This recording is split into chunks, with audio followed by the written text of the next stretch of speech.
अस्सलामुअलैकुम। अगर आप दर नबी पर हाज़िरी के लिए मदीना तशरीफ़ ले जा रहे हैं तो यकीनन आपकी कोशिश होगी कि मदीना के मकामात मुक़द्दसा की ज़ियारत भी की जाए। तो आप जन्नतुल बक़ी भी देखना चाहेंगे जो मस्जिद नबवी से तक़रीबन मुंसलिक ही है। तो आज मैं जन्नतुल बक़ी के हवाले से थोड़ी सी तारीख़ी मालूमात फ़राहम करूँगा और फिर अपना जन्नतुल बक़ी के विज़िट का हाल भी बताऊँगा। इससे होगा ये कि आपके जन्नतुल बक़ी का आइंदा का विज़िट ज़्यादा मुफीद हो जाएगा इंशाअल्लाह। जब हुज़ूर पाक हिजरत करके मदीना पहुँचे और वहाँ इस्लाम फैलने लगा, ज़रूरत महसूस हुई कि मुसलमानों का कब्रिस्तान होना चाहिए। तो मदीना के शहर से बाहर करीब ही यहूदियों का कब्रिस्तान था और उसके पास ही एक वसी इलाका था जहाँ खुदरो झाड़ियाँ थीं। तो हुज़ूर ने उन झाड़ियों को एक मकाम से साफ़ करके मुसलमानों की तदफीन का सिलसिला जारी किया। यानी पहले इस्लामी कब्रिस्तान का 622 ईस्वी में आगाज़ हुआ और उसे बक़ीउल गरक़द कहते थे, जिसे हम आज जन्नतुल बक़ी भी कहते हैं। बक़ी किसी ऐसे इलाके को कहते हैं जहाँ खुदरो गैर फलदार दरख्त लगे हुए हों, और बक़ीउल गरक़द इसलिए कहा गया कि ये एक ऐसा बक़ी था जहाँ अल गरक़द यानी छोटे कद के कांटेदार दरख्त ज़्यादा तादाद में मौजूद थे। रिवायत है कि सबसे पहले जन्नतुल बक़ी में हज़रत उस्मान बिन माज़ून की तदफीन की गई, जो कि महाजिर सहाबी थे जो हुज़ूर के साथ हिजरत करके आए थे मदीना और जल्दी उनका इंतकाल हो गया था। यानी हज़रत उस्मान बिन माज़ून पहले महाजिर थे जन्नतुल बक़ी में दफन होने वाले। फिर अगर अंसार की बात की जाए तो हज़रत असद बिन ज़ुरारा का नाम आता है। वो पहले अंसार थे जो यहाँ मदफून हुए। फिर हुज़ूर के बेटे हज़रत इब्राहीम का इंतकाल हुआ, उन्हें भी यहाँ दफन किया गया। फिर ये सिलसिला चलता रहा। अहले बैत हुज़ूर के सहाबा यहाँ वक्त के साथ साथ दफनाए गए। कहा जाता है यहाँ 10,000 सहाबा मदफून हैं। वक्त गुजरता गया। जब हज़रत उस्मान की शहादत हुई तो कहा जाता है कि उनकी तदफीन जन्नतुल बक़ी के बाहर हुई थी। जब अमीर मुआविया की हुकूमत आई तो उन्होंने जन्नतुल बक़ी की तोसी की और हज़रत उस्मान के मकबरे को जन्नतुल बक़ी का हिस्सा बना लिया गया। उन्होंने हज़रत उस्मान की कब्र पर एक मज़ार भी बनाया था। फिर वक्त के साथ साथ जन्नतुल बक़ी को फैलाया जाता रहा और मुख्तलिफ अदवार में वहाँ कब्रों पर छोटी छोटी इमारत और कुबा भी बना दिया गया। लेकिन अब ऐसा नहीं है। जन्नतुल बक़ी से सारी इमारतें और कुबा हटा दिया गया है। सिर्फ कुछ अजीम हस्तियों की कब्र मखसूस हैं।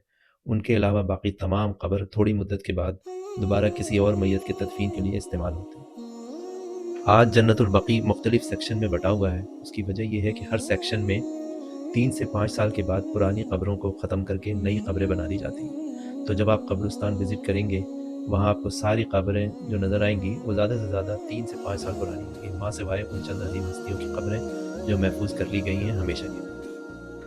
मस्जिद नबवी में हर नमाज के साथ ही नमाज जनाजा होती है और तकरीबन दिन में 15-20 लोगों की जनाजे की नमाज़ तो पढ़ाई जाती है और जनाजे की नमाज के बाद उनको जन्नतुल बक़ी में दफन किया जाता है। जनाजे के साथ उनके लवाहिकीन हर नमाज के बाद कब्रिस्तान जा सकते हैं, लेकिन अवामुन नास सिर्फ फजर और गालिबन असर की नमाज के बाद भी कब्रिस्तान की ज़ियारत कर सकते हैं। मैं फजर की नमाज के बाद गया था, जिसकी वीडियो अब आप देखेंगे। हाँ, मैंने देखा है कि कुछ ख़वातीन दीवार से झाँक कर कब्रिस्तान को देख रही थी। जन्नतुल बक़ी की तरफ जाते हुए रैंप से जाते हैं, इसलिए कि मेरा ख्याल है कि फ्लोर जो है नीचे है, मस्जिद की जो सहन है और जन्नतुल बक़ी ज़रा सा नीचा है। अब लोग जन्नतुल बक़ी जा रहे हैं। फजर के बाद ये इजाज़त देते हैं जाने की। और ये 362 गेट के सामने ये रैंप है जो हमें लेके जा रहा है जन्नतुल बक़ी की तरफ।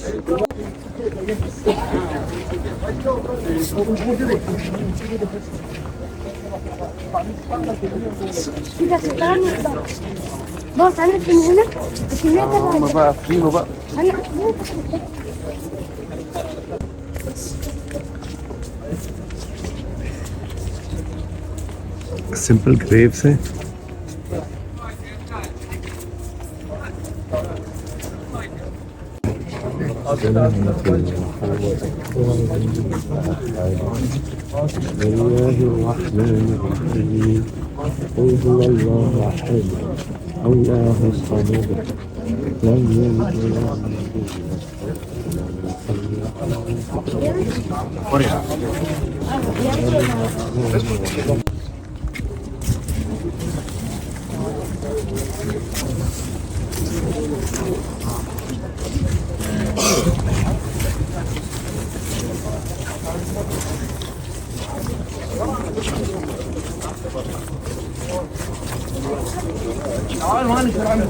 یہ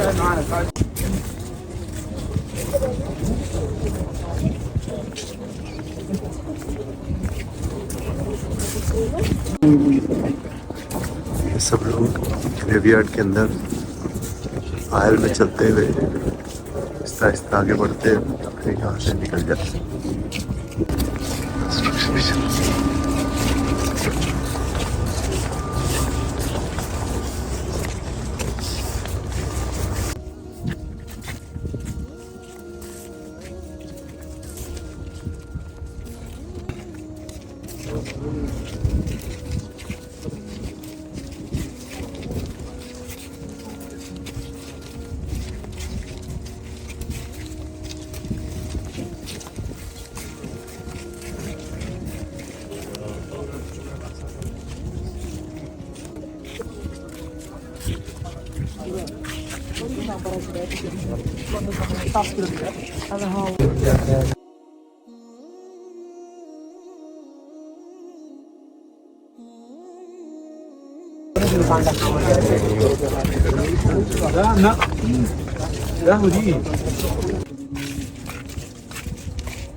Allah خوش نصیبی نه کړل.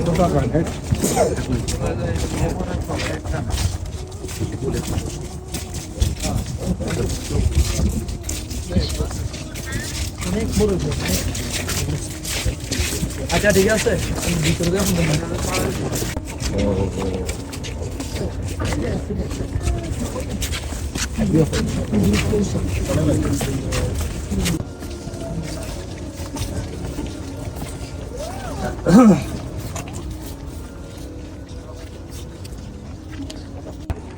চলো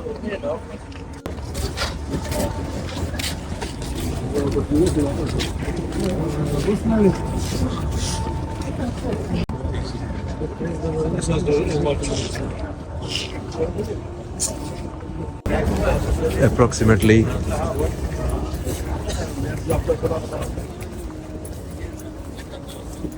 15 minutes approx, maybe 20 minutes.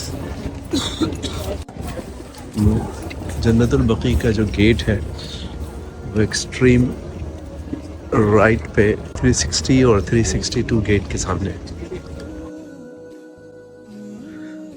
امید ہے آپ کو یہ ویڈیو پسند آئی ہوگی. اگر یہ ویڈیو پسند آئی ہے تو اس ویڈیو کو لائک کیجئے، شیئر کیجئے اور مجھے سبسکرائب کیجئے. شکریہ.